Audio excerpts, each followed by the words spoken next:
గమనిస్తూ ఉంటాం. పెళ్లి కానంతసేపు ఏమో స్త్రీ అయినా పురుషుడైనా భక్తి సాధనలో అంత ప్రతిష్టత కలిగి భక్తి సాధన చేస్తూ ఉంటారు. ఎప్పుడైతే పెళ్ళయిద్దో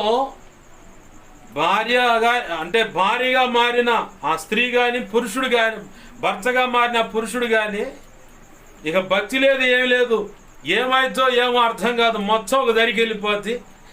దేవుని సంకల్పం, నేను ఇంత గొప్పగా సేవ చేయాలనుకున్నాను, ఇంత గొప్పగా దేవుని సంఘాన్ని అది ఇదని చెప్పని ఏమేమో దేవుని సన్నిధిలో ప్రార్థన చేసి కన్నీరు విడిచి ఉపవాసం ఉండి దేవుణ్ణే గందరగోళం చేసినటువంటి ప్రార్థనలు చేసి బాగా కన్నీరు విడిచి వేదన పడుతూ ప్రభువుని అడుగుతారు. పెళ్ళి అయిందో లేదో ఒక్క దెబ్బతో అసలు ఆ తీవ్రత, ఆ తపన మొత్తం ఎగిరిపోతాయి గాలికి.